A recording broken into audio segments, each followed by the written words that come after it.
Bonjour et bienvenue. Aujourd'hui, on se lance dans une exploration un peu particulière, une sorte d'archéologie textuelle. Hmm. Notre source, ce sont les infos qu'on trouve sur Google Books à propos d'un ouvrage assez ancien, The Power of Truth, Individual Problems and Possibilities, Ah oui, de William George Jordan, publié en 1902. 1902, d'accord. Voilà, notre mission, si on l'accepte, voir ce qu'on peut déduire un peu comme des détectives à partir d'indices assez limités finalement. Oui. Les métadonnées, la structure apparente et puis surtout, la liste des mots-clés fréquents. Qu'est-ce que ces fragments peuvent bien nous raconter sur les idées d'un livre? Qui a plus de 120 ans. Exactement. C'est ça le défi. Mais c'est un exercice assez fascinant, je trouve, hein, parce que même sans avoir le texte complet sous les yeux, ces éléments autour du texte, ils sont souvent très, très bavards. Mhm. Ils peuvent nous ouvrir une petite fenêtre sur le message de l'auteur, ses préoccupations, et puis aussi sur l'air du temps, quoi, début XXe siècle. C'est ça. C'est une façon d'aller voir un peu la pensée d'une époque sur des thèmes qui sait, résonnent peut-être encore aujourd'hui. Alors, allons-y. Commençons par la carte d'identité du livre. Le titre donc, La puissance de la vérité, problème et possibilité individuelle. Mhm. Auteur, William George Jordan. Publication chez Brantanos en 1902, 151 pages, et il est classé dans Conduct of Life, Oui, qu'on pourrait traduire par conduite de vie. Rien que ça plante déjà un décor, non? La puissance de la vérité. oui, c'est une affirmation. C'est fort comme entrée en nature. Ah oui, c'est fort. Le titre n'est pas anodin du tout. Il dit pas juste l'importance de la vérité ou la vertu de la vérité. Non, non, la puissance. La puissance. Ça suggère que la vérité, ici, elle est vue comme une force active, une énergie capable d'influencer le cours des choses. Hmm, Et en particulier la vie individuelle. C'est ce que précise le sous-titre. On n'est pas dans une quête abstraite de la vérité philosophique, mais plutôt dans son application. très concrète. D'accord. Et cette catégorie Conduct of Life, conduite de vie, ça nous dit quoi sur le genre de livre? C'était courant ça à l'époque. Ah oui, très très courant. C'était un genre très populaire à la fin du 19e, début du 20e. Ces livres, ils se situaient souvent un peu à la croisée, disons, de la philosophie morale, Oui, de la psychologie qui commençait à naître, et puis du développement personnel avant l'heure, quoi. d'accord. Le but, c'était de guider le lecteur vers une vie bonne, une vie réussie, vertueuse, souvent dans une perspective assez individualiste d'ailleurs. Et le format 151 pages. Oui, ça suggère un propos qui est dense mais ciblé, probablement une série d'essais ou de chapitres thématiques plutôt qu'un gros traité philosophique difficile d'accès. Et l'éditeur, Brantanos. Ah, Brantanos, c'était un éditeur connu justement pour publier ce genre d'ouvrage, accessible pour un public cultivé. Bon, d'accord. Le cadre est posé. On a affaire à un guide pratique et moral du début du XXe, qui promet de révéler la force de la vérité pour l'individu. C'est ça. Non, plongeons dans le cœur de nos indices. La fameuse liste des mots-clés fréquents que nous donne Google Books. C'est là qu'on va vraiment chercher les pépites. Allez. Et d'emblée, ce qui frappe, c'est une sorte de champ de bataille lexical, j'ai envie de dire. Un champ de bataille, oui, c'est bien vu. D'un côté, on a tout l'arsenal des vertus, si on veut. Mhm. Vérité, truth, bien sûr, mais aussi honnêteté, honest, loyauté, loyalty, courage, vertu, gentillesse, kindness, charité, charity, sympathie, sympathy. Tout un programme moral très positif. Et juste en face, on a les ennemis, quoi. Mensonge, lying, égoïsme, selfishness, envie, envy, Oui. intolérance, intolerance, erreur, error, mal, evil, et même péché ou crime, crime.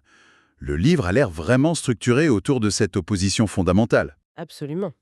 Le bien, le mal, la lumière, l'ombre, avec la vérité comme ligne de front. C'est ça. Alors cette structure dualiste, bon, elle est très classique pour ce genre d'ouvrage un peu moralisateur. Oui. Mais ce qui rend cette liste particulièrement intéressante, je trouve, au-delà de cette opposition, c'est la forte présence d'un autre champ lexical, Lequel? celui du spirituel. Ou du religieux. Ce n'est pas juste une morale laïque qui semble être proposée ici, hein. Ah oui, effectivement, c'est très marqué. On trouve foi, faith, Christ, expiation, atonement, divin, divine, âme, soul, esprit, spirit. Mhm. Et même jusqu'au Jardin d'Éden, Garden of Eden, ça donne une teinte très particulière à cette vérité. Tout à fait. On imagine qu'elle n'est pas seulement factuelle ou interpersonnelle. Tout porte à le croire, oui. La vérité dont parle Jordan semble profondément ancrée dans une vision du monde judéo-chrétienne, D'accord. qui imprégnait très fortement la culture américaine de l'époque, faut pas l'oublier, Donc, la vérité serait pas seulement une question d'honnêteté, mais aussi... mais aussi une forme d'alignement avec des principes divins, peut-être, une loi supérieure. Sa puissance, justement, elle découlerait peut-être de cette connexion au sacré. C'est une dimension qu'on trouverait sans doute moins explicitement, disons, dans un guide de développement personnel aujourd'hui. C'est fascinant de voir cette imprégnation religieuse aussi directe. Mais est-ce que le livre reste perché là-haut, dans ses sphères spirituelles, ou est-ce qu'il redescend un peu sur Terre? Ah non, justement. La liste de mots suggère qu'il s'ancre aussi dans le quotidien, non? Oui, et c'est crucial pour comprendre son objectif de guide de vie. On trouve des mots très concrets. Problème, problems, lutte, struggle, souci, worry, Worry, oui. devoir, duties, et même mariage, enfant, child. Clairement, l'idée, c'est d'appliquer cette puissance de la vérité, qu'elle soit morale ou spirituelle, aux réalités tangibles de l'existence. Aux défis relationnels, sociaux. Exactement. Je suis même tombé sur procrastination Oui, et inquiétude, worry, donc dans la liste. Ça sonne étonnamment moderne, ça, non? c'est vrai. On s'attend pas forcément à trouver ça dans un livre de 1902 abordé sous cet angle très moralisateur. C'est vrai que ces termes, ils résonnent avec nos préoccupations actuelles. Leur présence ici, ça montre que Jordan s'attaquait à des problèmes psychologiques ou comportementaux bien réels. L'originalité, vue d'aujourd'hui, c'est sans doute de les interpréter à travers ce prisme moral très fort. Comment ça? La procrastination ou l'inquiétude pourraient être vues comme des formes de mensonge à soi-même, peut-être, un manque de courage face à ses devoirs, un défaut d'alignement avec la vérité de sa propre vie. Ah oui, d'accord. Le livre ne devait pas se contenter de définir la vertu abstraitement, il devait proposer la vérité comme un remède ou un outil actif. Un outil pour affronter les difficultés donc, mais aussi pour construire quelque chose de positif. Parce qu'il y a aussi des mots comme espoir, hope, rêve, dream, idéaux, ideals, futur, future, croissance, grow. Ça suggère une vision quand même tournée vers l'amélioration. Exactement. C'est tout le balancement entre problème et possibilité qu'annonce le titre. D'accord. Reconnaître les luttes, struggle, worry, oui, mais affirmer que la vérité, l'intégrité, la foi, le courage, c'est la clé pour les surmonter. C'est un message d'autonomisation individuelle en fait. C'est ça. Mais fondé sur des principes moraux stricts. La puissance de la vérité serait cette capacité à transformer l'épreuve en opportunité de croissance. Parmi les mots-clés, il y a quelques références spécifiques qui m'ont intrigué, notamment Roger Williams et Massachusetts. Ah oui, Ce sont des noms propres et ça détonne un peu. Quelle pourrait être leur fonction dans ce discours sur la vérité? c'est une excellente piste à creuser, ça. Roger Williams, c'est une figure historique américaine assez connue, un théologien du XVIIe siècle. Oui. Il est célèbre pour avoir été banni de la colonie puritaine de la baie du Massachusetts, Ah, à cause de ses idées jugées hérétiques à l'époque. Il défendait ardemment la liberté de conscience, la séparation de l'Église et de l'État, et aussi le respect des terres amérindiennes. d'accord. Et il a ensuite fondé Rhode Island, justement, comme un refuge pour la tolérance religieuse. Alors, son histoire pourrait servir d'exemple dans le livre, peut-être pour illustrer le courage de défendre sa vérité face à l'oppression. C'est très plausible. Le Massachusetts représenterait alors l'intolérance. C'est un mot-clé qu'on a vu aussi, hein. Intolérance. Tout à fait. Williams incarne vraiment la figure de celui qui tient bon sur ses principes, sa vérité, face à une autorité dogmatique, intolérante. Le Massachusetts ici, et puis le mot-clé intolérance. Sa mention pourrait servir à illustrer la puissance de la conviction individuelle, même quand on est isolé, ou peut-être à discuter de la tolérance. Tolérance, un autre mot-clé présent, en contraste justement avec l'intolérance du Massachusetts. C'est une façon d'ancrer le propos un peu abstrait sur la vérité dans. Dans un récit historique américain emblématique, exactement. Intéressant comme ancrage. Et il y a aussi des images, des métaphores qui semblent émerger des mots-clés. J'ai noté château en Espagne, Air Castle, Oui, poupée de chiffon, ragdoll, Et puis l'association épée-fourreau, sword-scabbard. On imagine que c'était des outils rhétoriques pour marquer les esprits. Très probablement. Ce type d'ouvrage aimait beaucoup utiliser des images parlantes. Air Castle, le château en Espagne, bon, ça c'est la métaphore classique des illusions, des ambitions démesurées. Oui, irréaliste. Voilà, irréalistes, des projets sans fondement. C'est peut-être l'antithèse d'une vie construite sur la vérité solide des faits et de ses propres limites. Et la poupée de chiffon, la ragdoll, ça évoque quelque chose de mou, de sans volonté. Exactement.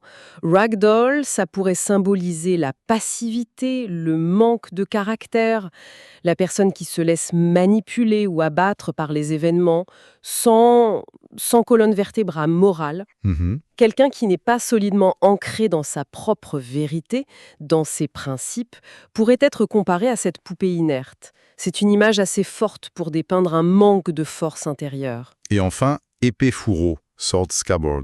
Ça suggère l'action, mais peut-être aussi la retenue. C'est une image riche, oui. L'épée, ça peut représenter la vérité elle-même ou le courage de l'affirmer, tranchante, active. Mhm. Mais l'épée, elle reste dans son fourreau la plupart du temps. Ça peut suggérer qu'il faut savoir quand et comment utiliser cette arme de la vérité, avec discernement, sans agressivité inutile. Ça, c'est le fourreau. D'accord. Ou peut-être que la vérité sans l'action, l'épée déganée, est impuissante. Ces métaphores devaient servir à rendre le propos plus mémorable et peut-être à nuancer un peu cette idée de puissance. Passons à la structure maintenant. Google Books nous dit que des chapitres commencent aux pages 1, 23, 41. Mais on n'a pas les titres. Ah, ça c'est frustrant. C'est un peu frustrant, oui. Comme avoir les pièces d'un puzzle sans l'image sur la boîte. Est-ce qu'on peut quand même essayer de deviner une logique interne, le parcours que Jordan proposait, en se basant sur tout ce qu'on a vu ? C'est l'étape de la reconstitution hypothétique. Si on rassemble les mots-clés dominants, vérité, caractère, vie véritable, problème, lutte, égoïsme, courage, foi, idéaux, devoir, croissance. Oui. On peut imaginer une progression narrative assez plausible pour un livre de conduite de vie. Essayons cette reconstitution. Par quoi il commencerait, logiquement ? Il pourrait débuter par définir sa conception de la vérité, établir sa puissance fondamentale. Ça, ce serait peut-être le chapitre 1. D'accord. Ensuite, logiquement, il explorerait comment l'adhésion, ou au contraire le rejet de cette vérité, ça sculpte le caractère de l'individu. Le caractère, oui. Un chapitre suivant pourrait s'attaquer aux problèmes, à la lutte quotidienne, montrer comment la vérité aide à naviguer les soucis, à accomplir ses devoirs. Peut-être en combattant les ennemis intérieurs. L'égoïsme, la procrastination, la peur. Exactement. La peur qui est souvent l'inverse du courage. Et ensuite, une partie plus constructive, tournée vers l'avenir. Oui, je pense. Les chapitres suivants pourraient se concentrer sur les possibilités, l'importance des idéaux, le rôle de la foi, du courage pour persévérer. Mhm. Peut-être un développement sur les vertus sociales, comme la charité, la sympathie, la tolérance. Ah oui. Et le livre pourrait culminer sur une vision de la vie véritable, le true living, comme un chemin de croissance continue, rendu possible par cette fameuse puissance de la vérité. Ça fait sens comme progression. Oui, c'est un schéma assez cohérent. Définition, diagnostic des problèmes, application pratique et puis une vision à long terme. Une sorte de manuel pour forger son caractère et mener une vie droite, pleine de sens, selon les critères de l'époque. C'est ça. Ça tient la route comme hypothèse de structure. Alors, si on devait synthétiser maintenant, qu'est-ce que notre enquête, à partir de ces quelques indices, nous apprend vraiment sur The Power of Truth ? Quel est le portrait robot de ce livre ? Ce portrait robot, il nous montre un ouvrage profondément ancré dans son temps. L'Amérique du début du XXe siècle, avec ses certitudes morales, son arrière-plan religieux très très présent. Mhm. C'est un plaidoyer vivant pour l'importance capitale de la vérité. Mais une vérité qui a plusieurs facettes, hein. C'est-à-dire ? Pas seulement l'exactitude factuelle, c'est surtout l'intégrité personnelle, l'honnêteté, l'alignement sur des principes moraux forts. Mhm. D'inspiration judéo-chrétienne, on l'a vu. Voilà, c'est ça. Et cette vérité multiforme, elle est présentée comme la solution, la clé universelle pour... Pour tout, quasiment. C'est la clé pour surmonter les difficultés de la vie, problèmes, luttes, soucis. C'est la clé pour forger un caractère solide, pour réaliser son potentiel individuel, possibilités, croissance, Et même pour la société. et même implicitement pour construire une société meilleure, via des vertus comme la charité, la tolérance, La puissance de la vérité, selon Jordan, elle résiderait dans sa capacité transformative, Hmm. donner à l'individu la force intérieure de bien vivre et de bien agir. C'est un message d'optimisme très volontariste, basé sur la responsabilité morale de chacun. Donc notre exploration, même si elle est limitée aux traces laissées sur Google Books, nous a permis d'esquisser les contours, le message central de cette œuvre. Oui, Vieille de plus d'un siècle. The Power of Truth de William George Jordan se révèle être un appel passionné à l'intégrité individuelle, vu comme le moteur d'une vie réussie, pleine de sens, très représentatif d'une certaine mentalité de l'époque. tout à fait. Et ce qui est intéressant, c'est que cette démarche qu'on a faite d'analyse à partir d'indices fragmentaires, elle fait un peu écho, d'une certaine manière, aux défis de notre propre époque. Comment ça? Nous sommes inondés d'informations, souvent partielles, parfois trompeuses, et on doit constamment trier, interpréter, reconstruire le sens. C'est un peu ce qu'on a fait là, à petite échelle. C'est vrai. Et ça amène une dernière réflexion peut-être? Oui, une question qui prolonge assez naturellement notre discussion, je trouve. Si quelqu'un devait écrire aujourd'hui un livre intitulé La puissance de la vérité, face aux problèmes et possibilités individuelles de notre 21e siècle, un siècle marqué par la post-vérité, les réseaux sociaux, l'intelligence artificielle, Oui. à quoi ressemblerait ce livre? Quelle définition on donnerait à la vérité aujourd'hui? Est-ce qu'elle serait avant tout factuelle, scientifique, éthique, personnelle, relationnelle? Et surtout? Et surtout, comment est-ce qu'on articulerait sa puissance dans notre contexte qui est si différent?